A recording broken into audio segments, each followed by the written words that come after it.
Lo que nos dice la hermana Eliana es que no pude negarme por amistad, ¿no?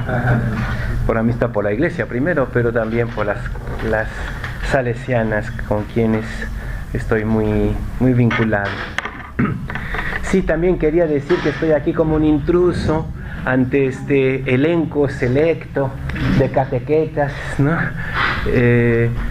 Yo no, pues siendo contemplativo o tratando de serlo, no tengo mucha experiencia catequética, pero entonces voy a proponerles un enfoque más bien teológico, soy teólogo, ¿ya? Y con la libertad de no tener evidencias a propósito de lo que vamos a abordar, ¿ya? A mí me gusta siempre esta expresión de la famosa escritora de cartas, la epistolaria Madame de Sévigné, que decía: estoy muy lejos de estar de acuerdo conmigo misma. ¿Ya? Entonces me permito decir eso, es más una exploración, un interrogante, una manera de analizar, de leer desde la fe el contexto en el cual nos encontramos, pero no pretendo dar palabras definitivas, ni mucho menos en el campo de la catequesis específicamente. Más bien es una lectura sí, espiritual y teológica, con la que espero que ustedes puedan trabajar y sacar sus propias orientaciones. No tengo ninguna orientación particular. Voy a proponer como dos pasos, si quieren, en mi reflexión esta mañana. Un primer bloque será como una especie de diagnóstico, y ustedes saben que hacer un diagnóstico en el momento preciso en que el daño se está dando es muy difícil, ¿no? El daño o el hecho. Entonces no pretendo de nuevo que este diagnóstico sea definitivo, tendrá que afinarse con el tiempo, porque estamos en plena dinámica de la posmodernidad, de los nuevos paradigmas, etc. Entonces es un intento de diagnóstico que va a tocar las mentalidades, las culturas, pero también el pensamiento religioso en este contexto. ¿Ya? Y en el segundo momento, el segundo paso, sí, voy a tratar de sacar algunas consecuencias, no conclusiones, pero sí pistas para la catequesis. Este diagnóstico, ¿qué implicaría para la catequesis y en particular por la cuestión del tema de la iniciación cristiana? Entonces un poco un diálogo, si quieren, entre diagnóstico socioteológico, religioso y cuestionamiento al anuncio, al querigma. 6 pasos. Bueno, de tal manera creo que ya tienen o van a tener el texto completo, ¿ya? Lo que voy a presentar ahora es como una síntesis de ese texto. Entonces incluso en el trabajo de grupo pueden volver al texto, ¿no es cierto? Ir averiguando cosas que quizás no haya tenido tiempo de desarrollar mucho. Bueno, 5 puntos. Primero, una introducción para aclarar los conceptos. Creo que siempre es importante hoy en día aclarar los conceptos, porque no todos estamos de acuerdo sobre qué queremos decir, ¿ya? Y porque la costumbre es decir cualquier cosa, ¿no? Entonces primero un aspecto más de clarificación de concepto. Voy a hablar primero de la modernidad, porque pienso que es imposible comprender la postmodernidad sin partir de la modernidad. Por tanto, mi punto 2 va a ser los grandes duelos de la modernidad. Sería mi punto 2. Duelos que explican por qué estamos como estamos en postmodernidad. ¿Ya? 3. Las consecuencias de estos duelos en el espacio religioso. De ahí, punto 4, 3 consecuencias de estos duelos en el campo religioso. 4, una nueva ciudadanía postmoderna. Y la voy a llamar del título de un libro que está por salir en Argentina con los claretianos, creo que estos meses va a salir, que se llama La Era de la Mariposa. Estamos en la era de la mariposa. Ese es mi punto 4. Eso sería la parte de diagnóstico, si quieren. Modernidad, posmodernidad. ¿Ya? Punto 5, ya entraríamos más bien al cuestionamiento del querigma, o de la manera como, no tanto del querigma, porque por supuesto no se cuestiona el querigma, pero la manera como proponemos el querigma. ¿Ya? Punto 5 entonces sería la iniciación cristiana como escuela de discipulado. La iniciación cristiana como escuela del discipulado, eso es una intuición mía sobre la urgencia de rehacer la experiencia del discipulado. Y 6, volver al querigma primitivo. Sería mi programa para esta charla.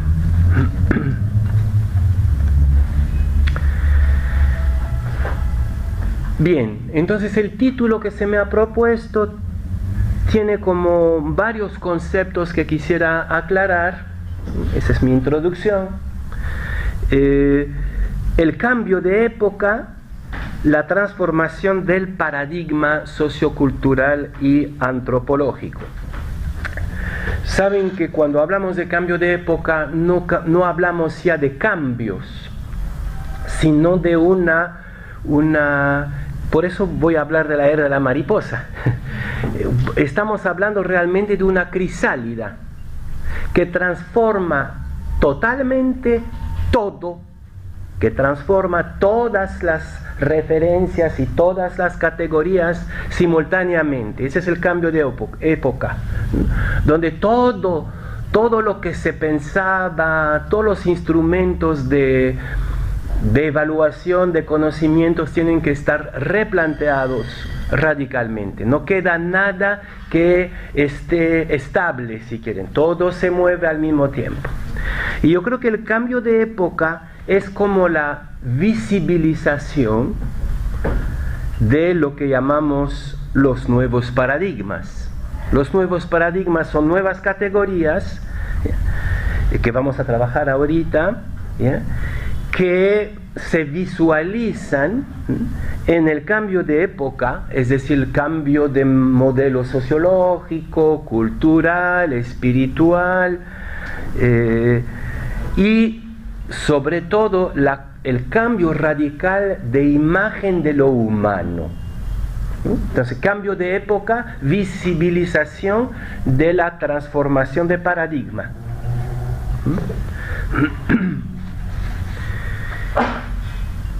Esta realidad del cambio de época que estamos trabajando, muchas veces los cristianos pensamos que es una realidad reciente, nueva, y desgraciadamente es demasiado nueva para nosotros. Al contrario, yo creo que el cambio de época que estamos viviendo, o los nuevos paradigmas, esta transformación mental y social y cultural, está en germen, yo me atrevería a decir, desde el Renacimiento occidental. O sea, no es nada nuevo, solo que está cuajando hoy en una propuesta de sociedad que nos sorprende a todos los cristianos, los creyentes, pero no es una nueva realidad, es algo que estaba preparándose desde 500 años, y por lo tanto yo creo que es importante de arranque, ¿no?, de entrada, decir que los nuevos paradigmas no son una hipótesis, que simplemente son vigentes, es una realidad vigente, y lo voy a repetir varias veces, irreversible e universal. Es una realidad vigente, irreversible y universal, es decir, no se puede imaginar otra cosa. Se puede imaginar una evolución, pero no se puede imaginar un retroceso. Lo digo porque estamos terminando un largo tiempo en la iglesia en que hubo bastantes ilusiones que se podía retroceder de una u otra forma, ¿ya? Es vigente e irreversible e universal. Bien. El problema entonces para nosotros, como creyentes, como iglesia, no es la vigencia de los paradigmas, es nuestra larga resistencia a esta vigencia, a acoger esta vigencia de los nuevos paradigmas. Todos los sistemas religiosos han sido reacios, y algunos, vemos ciertos sectores del Islam, por ejemplo, muy reacios, violentamente reacios a los nuevos paradigmas, el cambio de época y a la nueva ética que esto supone. La inteligencia científica del mundo, a mi parecer, no es atea, o por lo menos no era atea. No es atea a priori, a lo mejor sería agnóstica, pero no atea. ¿Bien? Pero sí históricamente tuvo que emanciparse de los sistemas religiosos reacios para poder realmente crecer, ¿no? Entonces esta inteligencia científica se ha vuelto desde el siglo XVIII, XIX, no atea, sino anticlerical, ¿bien? Antisistema religioso.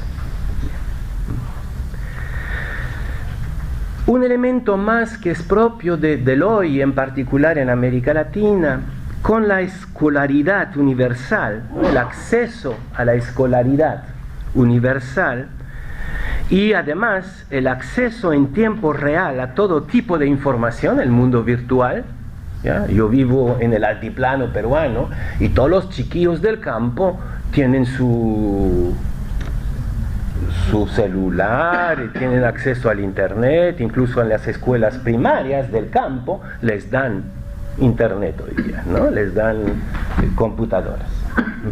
Bien, entonces este acceso a la escolaridad y a la información absoluta, ¿no? No digo que sea necesariamente veraz, pero sí el acceso es universal, hace que los nuevos paradigmas ya no son el privilegio de un cenáculo. Bueno, mientras estamos en este pequeño cenáculo hablando de los problemas de los nuevos paradigmas, no es nada, ¿no? O sea, pues, tranquilo.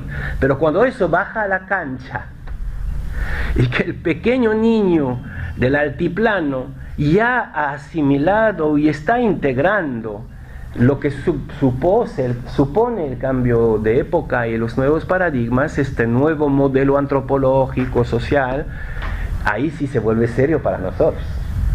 ¿Ya? Seguro que los educadores y educadoras saben eso. Y no me digan que hay mucha diferencia entre ciudad y campo. No hay ya. Precisamente por esta cuestión virtual. ¿Ya? Podemos hablar de una urbanización mental global. Bien. En la Iglesia Católica, yo creo que hubo un momento muy fuerte, muy importante de revisión del lenguaje frente al cuestionamiento de los nuevos paradigmas, y es el concilio, por supuesto, el Concilio Vaticano II, y sabemos cuánta conflictividad ha ocasionado el concilio precisamente porque intentaba reconciliarse con la modernidad, con el discurso de la modernidad, con las condiciones hermenéuticas de la modernidad, ¿no? Sabemos también que este concilio ha sido como un poco detenido.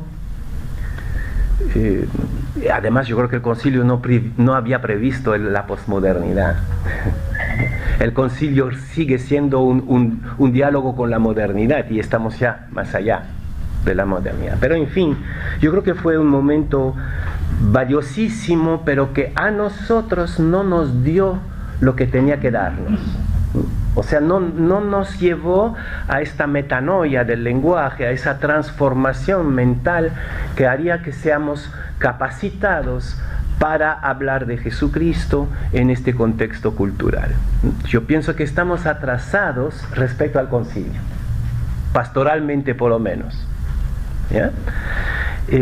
Quisiera señalar simplemente 3 pequeños hechos emblemáticos de hace poco, que a mí me dan mucha esperanza, pero también que plantean un desafío enorme.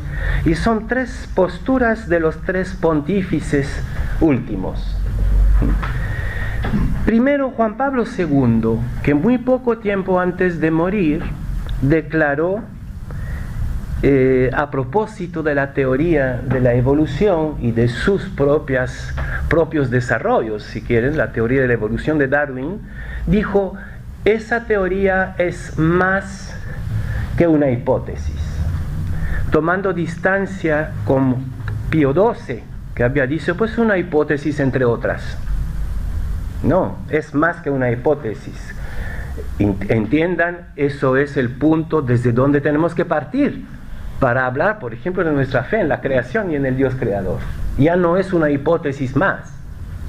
Es Juan Pablo II que dice eso. Segundo, pequeño hecho, más interno si quieren, pero que me parece también muy significativo. Hace pocos años, Benedicto XVI provocó un escándalo mediático, no sé si se acuerdan, diciendo que el purgatorio no es un lugar, sino una actitud. Esa es la ventaja de tener un papa teólogo que no se da cuenta que la mayoría no son teólogos, ¿no? Y entonces dijo, es una actitud. Pero al decir eso, cambiaba completamente el imaginario de las postrimerías, de la escatología cristiana. O sea, ese pequeño dato anecdótico voltea completamente el imaginario de la escatología, ¿ya? Y claro, eso es un discurso desmitificador, ¿no? O sea, Bultmann habló de desmitificación en los años 20, pero todavía eso no había bajado a la cancha. ¿Ya? Desmitifica el imaginario religioso.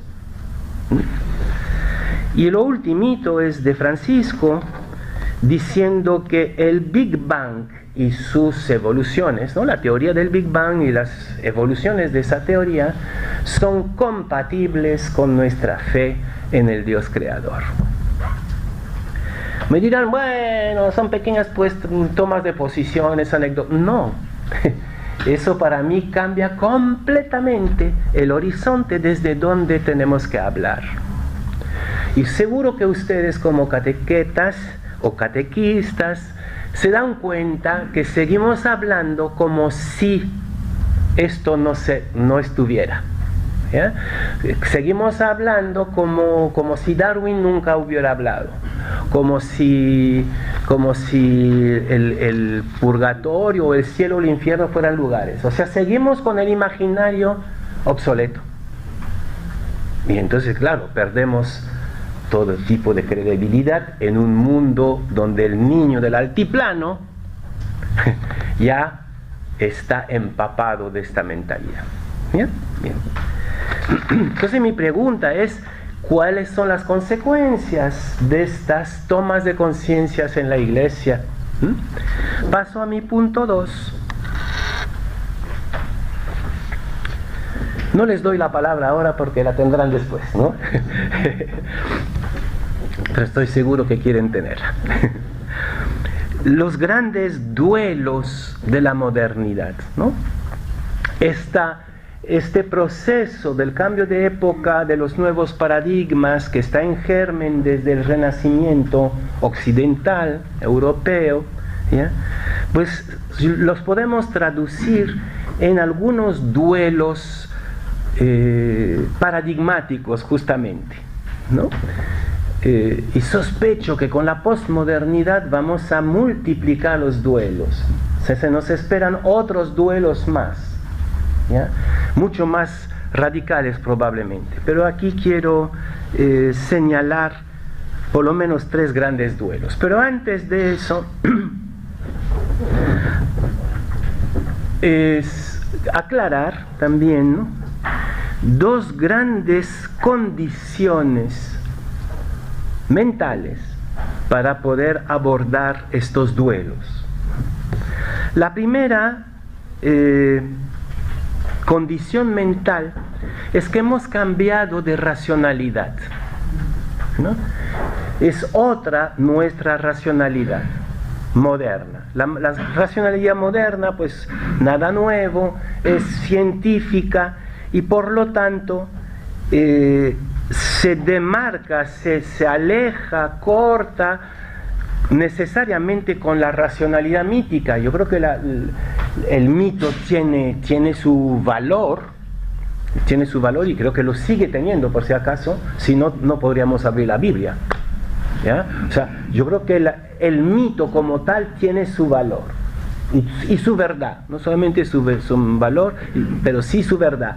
Sin embargo, lo que llamaría la racionalidad mítica es ahora no vigente.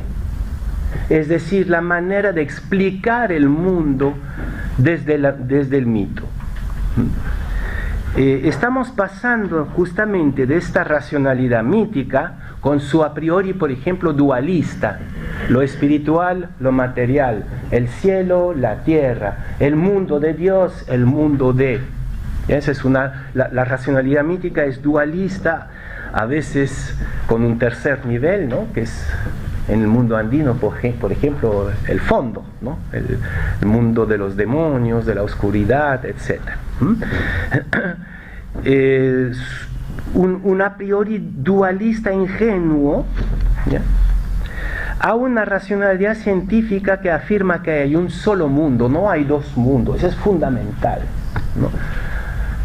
No hay dos mundos, hay un solo mundo que puede ser diferente, que podría ser diferente, ¿no? Es el lema de los altermundialistas. Otro mundo es posible y sin embargo no hay otro mundo. ¿Ya? Esa es una diferencia muy grande. Es una racionalidad cuya condición es la observación, la prueba y la duda. La observación, la prueba y la duda. Es lo que Max Weber, ya en el siglo XIX, el sociólogo Max Weber llamará el desencantamiento del mundo, ¿no? El mundo desencantado. El imaginario religioso vive con encantamientos, o sea, espacios encantados de espíritus, etcétera, ¿no? En el mundo andino todavía, ¿no? Hay lugares donde no puede pasar porque está encantado. No pases por un manantial que corre porque si no te va a atrapar. Ese es el mundo encantado, es decir, el mundo habitado por fuerzas sobrenaturales y espirituales, ¿no? Bueno, entonces Max Weber habla del mundo desencantado, y eso es propio de la modernidad. Eso ya es un hecho en el mundo moderno. Estas características, ¿no? Pasar de la racionalidad mítica a la racionalidad científica implica entonces 3 dramáticos duelos para nosotros. Y como les decía, probablemente que nos esperan unos más dramáticos todavía. Primero, lo que llamaría el duelo geocéntrico. Ese es Copérnico. Ya es antiguo, ¿no? Muy, muy antiguo. O sea, no somos el ombligo del mundo, no somos el centro del universo, sino que somos un planeta totalmente cualquiera, y hoy día se sabe que muy probablemente vamos a desaparecer de alguna manera. Todas las nuevas teorías del universo son apasionantes. Les voy a decir, ¿no?, que yo leo regularmente Hawking porque es el único que puedo entender un poquito sobre estos temas. Trato a veces de entrar en otras cosas como la teoría del caos, esas cosas que son para mí fuente de contemplación mística. Los científicos son los nuevos místicos porque nos abren horizontes extraordinarios, ¿no? Bien, pues el duelo geocéntrico replantea completamente el lugar de Dios en el universo. ¿Bien? El duelo antropocéntrico El antropocentrismo es la característica del judeocristianismo, ¿no? El ser humano como razón de ser de la creación, como cereza sobre el pastel, ¿ya? La niña de los ojos, la joya de la corona. Bueno, Darwin nos ha tumbado todo esto. Aunque lo interesante de la evolución del darwinismo es que sí va a explicar, ¿no?, la selección natural, la evolución, pero se queda lelo ante cómo la vida ha hecho camino. No sabe cómo esto que empezó de manera tan elemental terminó en este cerebrito, bueno, no el mío, sino el de ustedes, ¿no? Eso es de contemplar, nada más, ¿no? O sea, hay una dimensión contemplativa que brota de la duda y de la exploración, que por eso digo que los científicos para mí son la fuente primera de la mística en este momento, ¿bien? Ese es el duelo antropológico, que es el antropocéntrico, que es tremendo. Hay una serie de cosas que ya no podemos decir, ni pensar, porque Darwin es más que una hipótesis, dice Juan Pablo II. Ya. El tercer duelo es Freud. Es un duelo que llamaría metafísico y ético. Toda la teoría del inconsciente nos lleva a replantear completamente la cuestión del libre albedrío y por lo tanto los planteamientos éticos y metafísicos. Dentro de esta evolución, de esta transformación de los paradigmas, yo creo que es muy importante también subrayar el nacimiento. Yo creo que en el Renacimiento nació el sujeto, ¿ya? El nacimiento, el crecimiento y desgraciadamente el cáncer del sujeto en la cultura occidental. Yo pienso que en el mundo occidental cristiano la primera reivindicación del sujeto es el protestantismo, es la reforma, como la reivindicación de iniciativa y de libertad del sujeto en el manejo de sus propios valores, ¿ya? En particular en la lectura de la Biblia, por ejemplo, ¿ya? Pero este surgimiento de la reivindicación del sujeto va a tener sus etapas, una muy importante, por ejemplo, el sujeto femenino, ¿no? Hoy día el sujeto indígena, originario, o el sujeto sexual, ¿ya? Hay un florecimiento de reivindicaciones a lo largo de la historia occidental, ¿ya? Pero hablo también de cáncer del sujeto y sospecho que la posmodernidad tiene que ver con este cáncer del sujeto, que es el sujeto absolutizado en su autismo colectivo o gregario. Yo llamaría el mundo virtual en el cual nos movemos como una especie de autismo colectivo, es decir, el individualismo enfermizo, pero un individualismo artificialmente conectado, ¿ya? Quizás sería un sujeto en cuidados intensivos, ¿no? Bien, paso a mi punto 3. Las consecuencias de estos duelos en el espacio religioso. Bueno, ya casi tendrías que saltar eso porque se dan cuenta, ¿no es cierto? Si somos sinceros y honestos, lo que no siempre somos. Yo tengo hoy día una regla ética, deontológica fundamental para el que tiene que hablar de Dios. ¿Ya? Nunca más decir lo que no creo. Bueno, se me quita 50% de lo que decía, ¿ya? Y nunca más decir lo que no intento vivir. Se me quita los 50% restantes, ¿ya? Y por eso creo que estamos en un tiempo apofático, es decir, de teología negativa. No se trata ya de hablar, sino de decir. No de hablar, sino de testimoniar. ¿Ya? Bueno, bien, entonces algunos pequeños rasgos sobre el campo del espacio religioso.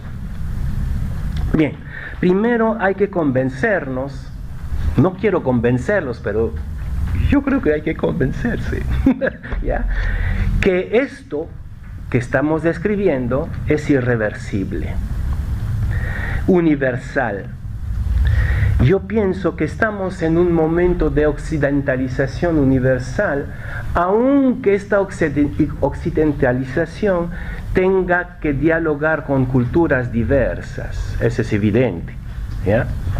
Bueno, estoy en un mundo indígena y yo creo que no hay más moderno y postmoderno que el aymara, que el indígena. Sin embargo, él procesa estos nuevos paradigmas desde su trasfondo cultural. Entonces el reto hoy día es la occidentalización universal en diálogo intercultural. Pero es irreversible, no vamos a volver atrás. Con todo respeto, yo pienso que la idea del Papa Benedicto de que Europa iba a volverse de nuevo cristiana y que desde ahí otra vez el mundo se volvería cristiano, eso es una ilusión absoluta. Yo creo que Europa no se volverá cristiana. Quizás hay posibilidad de un nuevo brote y vamos a trabajar eso después, ¿no?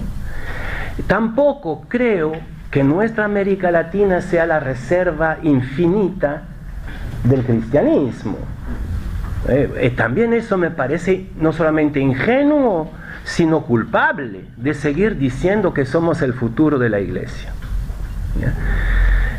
No sé dónde están ustedes si piensan que es así, ¿no? Sí, la religión popular tiene todavía su arraigo, ¿no? Pero la dimensión eclesial de la fe latinoamericana está en pérdida muy grande. Aun si algunos sectores más conservadores o más fanáticos parecen tener cierto éxito, yo creo que es un canto del cisne, porque no van a poder contrarrestar esto que es irreversible. ¿Bien? Bien. Entonces, eso para nosotros es fundamental, convencernos que esto es irreversible e universal y partir de este carácter universal y irreversible para pensar el querigma.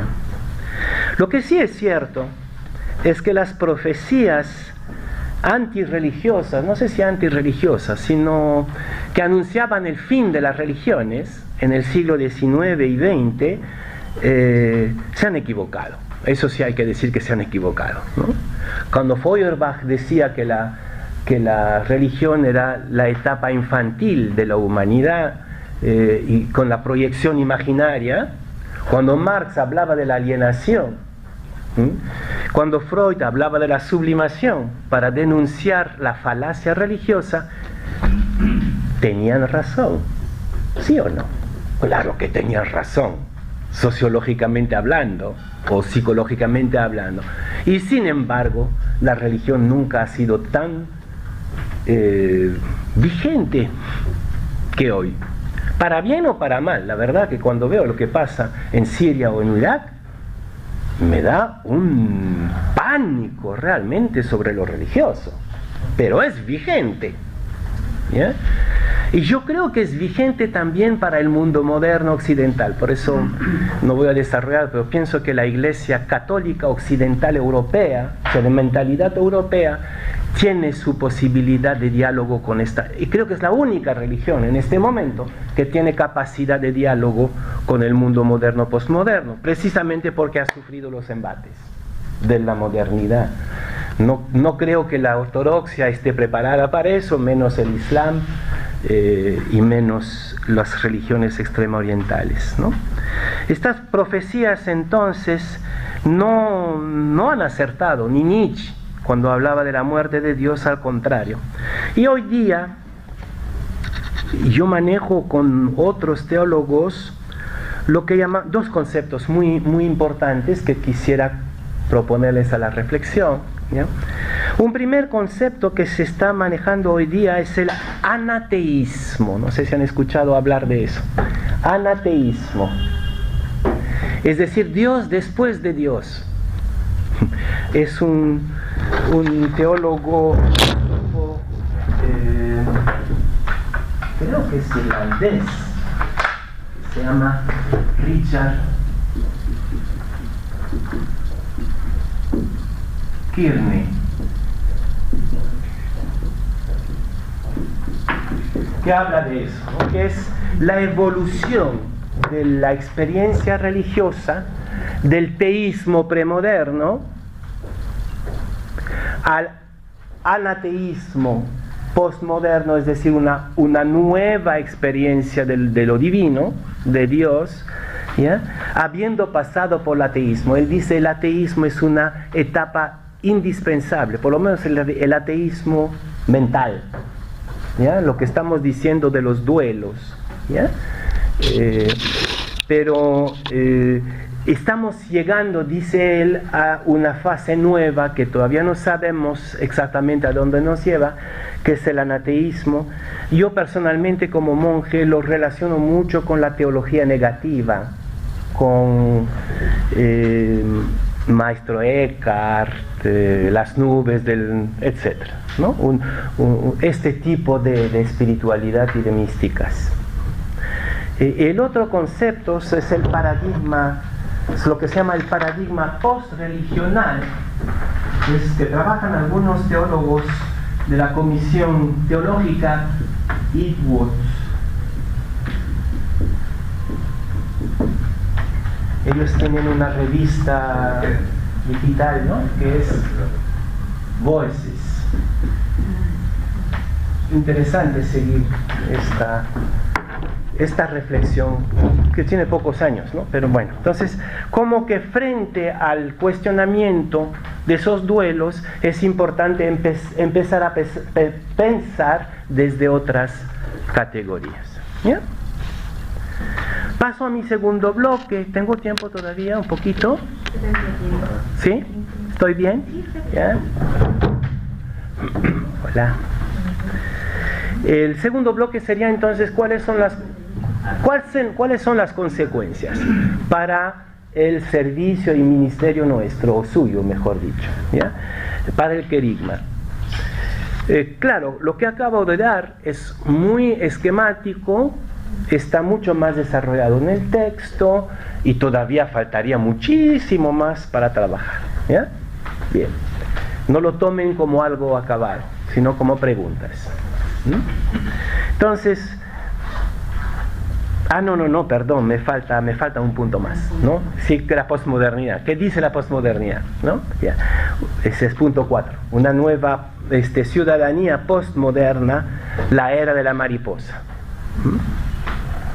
Bien, es muy difícil hablar de la posmodernidad precisamente porque es ni fu ni fa, ¿ya? Una cultura que se define a sí misma como post quiere decir que todavía no ha cuajado, ¿no? Es decir, que está en relación con lo anterior, con lo moderno. Entonces siento que la posmodernidad es algo como un momento de crisálida, ¿ya?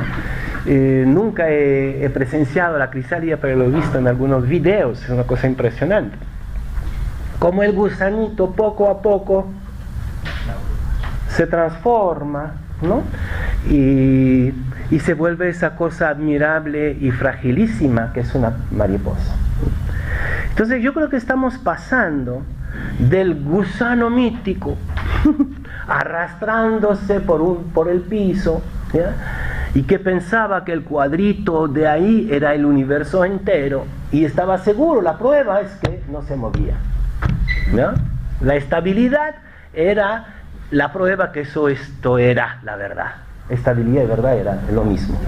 Y de repente este pequeño gusano se vuelve misteriosamente ese vuelo colorido, frágil y efímero. Estamos pasando de la falsa seguridad a la luz y el colorido de un vuelo libre, frágil, efímero. Algunas características que ya podemos señalar de esta crisálida: estamos pasando de una cultura de grupos a una cultura de redes. Grupos, es decir, columnas colectivas que daba identidad, sentido y futuro y seguridad. En Bélgica, que hay un paisano mío, ¿no?, hablábamos de la sociedad de las columnas, ¿no? Tú habías sido concebido en un vientre católico, nacido en una clínica católica, educado en la escuela católica, y si todo va bien, te entierran en un cementerio católico, ¿no? O sea, todo el grupo, no, pues pasando por el sindicato católico y claro, ¿ya? O sea, la columna ideológica como que te identificaba totalmente. Yo me acuerdo, tenía un padrino párroco y me prohibía pasar frente a la escuela comunal porque era socialista, ¿ya? Entonces no era de mi columna. Esa es la modernidad, ¿no? El grupo con su discurso ideológico, con su sentido, con sus sacrificios también, ¿no? Me definía totalmente, me daba identidad y pertenencia. Esto es el discurso de la catequesis. Es el discurso de la identidad y de la pertenencia. El discurso de la iglesia es un discurso en el fondo muy moderno y muy ideológico, ¿ya? Bueno, estamos pasando de eso a un mundo de redes, es decir, de afinidades. Lo que es importante en la posmodernidad es la afinidad. Y la afinidad no supone ni identidad, ni pertenencia, ni duración, ni sentido, no. Yo puedo a la vez conectarme con un espacio social, ¿no? Porque me gusta el fútbol, pero también porque me gusta la música hard, ¿no? Y yo puedo comunicarme con un espacio de mística oriental y de pornografía, ¿ya? Etcétera. Yo puedo, o sea, las afinidades no tienen pertenencias, ni identidad, ni ideología, sino afectivamente, ¿no?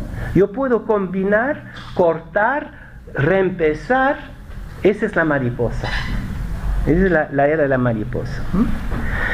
En esa línea, lo virtual y la posmodernidad es la crisis del tiempo. Es la crisis del tiempo, porque el tiempo ya no existe. Lo que existe es la obsolescencia permanente. Todo es constantemente obsoleto, ¿no? Lo que les digo ahora, esta tarde está obsoleto. Por lo tanto, no hay tiempo, ¿ya? El pasado, con su sabiduría, con su tradición, con sus referencias, con sus normas, no tiene vigencia en un mundo virtual, ¿ya? Hemos reemplazado la sabiduría por los saberes sucesivos, ¿ya?, a los que tengo acceso directamente. Eso es gravísimo para nosotros. Eso es algo terrible, porque lo nuestro es sabiduría, ¿ya? Pero también el futuro está en jaque. La esperanza también está en jaque, y también la esperanza es lo nuestro. O sea, tendría que ser lo nuestro, ¿ya? Pero, ¿por qué está en jaque? Porque solo importa lo que constantemente se vuelve obsoleto, ¿ya? Es muy impresionante ver el pseudo-realismo de los jóvenes en cuanto al futuro. Pseudo-realismo. También en esta cultura movediza, a veces hablo de una cultura duna, es decir, una cultura, o otros hablan de una cultura líquida, ¿ya?, que no tiene huesos, que no tiene consistencia, sino que cambia a medida del viento, ¿ya? La cuestión de la vida está cambiando completamente por dos motivos. Uno son las nuevas técnicas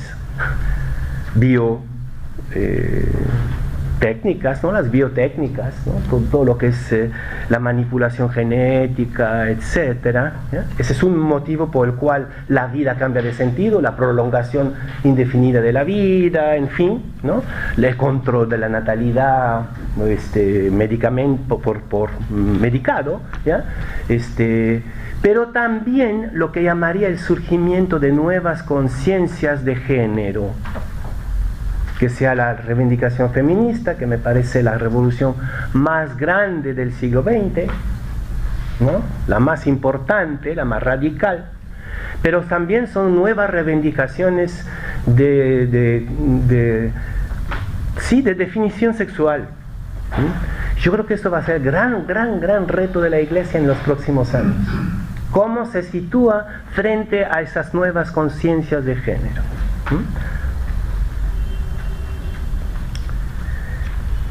Bueno, termino diciendo, todo esto provoca que los paganos ya no están donde uno piensa. Eso va a ser como la bisagra para el final de mi reflexión. Y ya yo creo que la catequesis debe pensarse como misión agentes. Misión agentes.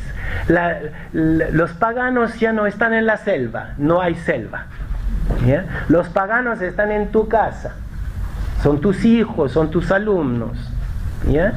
Y por eso yo creo que el querigma debe ser agentes para todos, empezando por la parroquia, ¿ya? O la escuela, porque yo diría que los creyentes no somos diferentes de los no creyentes. Somos postmodernos antes de ser creyentes, en particular los jóvenes. ¿Bien? Entonces este neopaganismo implica para nosotros un cambio de chip. ¿Ya? Ya no hay ningún espacio estable donde se podría decir voy a formar, ¿no? Bien, paso entonces ahora sí a mi punto 5, porque si no se van a protestar como son postmodernos, ¿no? La iniciación cristiana dentro de ese contexto como escuela de discipulado. Bueno, voy a decir una herejía para catequetas, ¿ya? No me maten inmediatamente, pero pienso que en este contexto hay que distinguir radicalmente iniciación cristiana de sacramentos de iniciación. No es lo mismo. Es una herejía, ¿no es cierto? Quizás ustedes son herejes como yo, lo que me alegraría también, ¿no? O sea, ¿por qué digo eso? Porque en este contexto que acabo de esbozar, ya no podemos transmitir en un proceso continuo que implica el a priori de la pertenencia, de la tradición, del tiempo, etc. ¿Ya? Yo llamaría la iniciación tribal se ha acabado, ¿no? El ser católico como tribu, eso se ha acabado, incluso en las zonas más católicas tradicionalmente, pienso en Arequipa, aquí en Perú, en Colombia, ¿no? Que son zonas tradicionalmente muy católicas, la tribu ya se dislocó, ¿ya? Entonces es imposible, porque estamos ante una estabilidad universal. Los espacios sociológicos y afectivos de la transmisión de la fe están rotos, que sea la parroquia, que sea la familia, que sea el colegio. ¿Ya? Por eso hablo de iniciación agentes, ¿eh? Y en esa línea, entonces, separando sacramentos de iniciación, hablo de discipulado, ¿ya?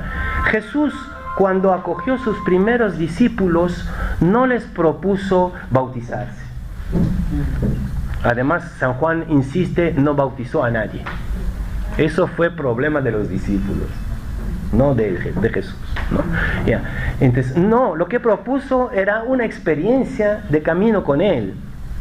¿Ya? Entonces, el fundamento, creo yo, de la iniciación hoy es el seguimiento de Jesucristo. Proponer a Jesús, y de esto estoy más convencido que nunca, es que Jesús Nazareno, que después lo podemos llamar Jesucristo en la fe, ¿ya? Eso sí es convincente hoy. Y bueno, se podría trabajar muchos aspectos de Jesús que son totalmente afines a las afinidades, a las angustias de hoy, etc. ¿Ya? Como podía también ser muy afines a la modernidad, porque Jesús es Jesús. ¿Ya? Entonces, proponer a Jesús y proponer un seguimiento que yo lo llamaría informal de Jesús, ¿no? Como los primeros, vengan y vean. ¿Ya? Ya. Yo creo que la fe tiene como, la fe postmoderna, ¿no? Tendría como 3 pasos que son los pasos del Evangelio, creo yo.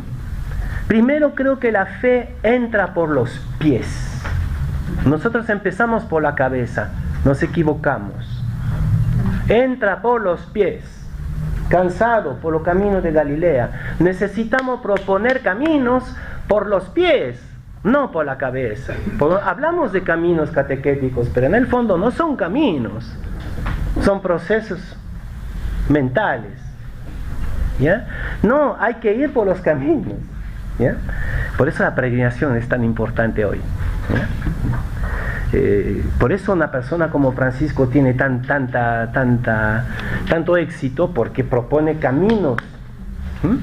Ven, pero caminos que no llevan a compromiso necesariamente, sino a asombros. Hay que cultivar los asombros, la fascinación, la indignación. No, tú no das tu cuerpo a comer, eso es insoportable, ¿quién lo puede soportar? Hay que rehacer esta experiencia de asombro, de escándalo. Kierkegaard habla de escándalo cristiano, ¿no? El escándalo. Rehacer esta experiencia de los pies. La segunda etapa de la fe es de corazón. No estaba ardiendo nuestro corazón, una experiencia afectiva. Pasar de los pies al corazón, lo que voy a llamar más tarde la comensalidad. Y recién ahí abrir espacio de debate teológico. No de transmisión de verdades, sino de elaboración teológica. Nuestra gente necesita elaborar su fe, ya, con elementos de la tradición, de la dogmática, de la doctrina, todo lo que quieran, pero no quieren y no pueden ser vasos vacíos. Necesitan elaborar teológicamente. Finalmente, esto lleva a privilegiar absolutamente el espacio comunitario. No hay iniciación cristiana creíble hoy sin espacio comunitario creíble hoy. Y cuando hablo de espacio comunitario, es espacio comunitario, no es una pseudo comunidad, ¿no? Entonces la comunidad mística, es decir, donde se hace realmente una búsqueda y un encuentro con Dios. Eso es lo prioritarísimo.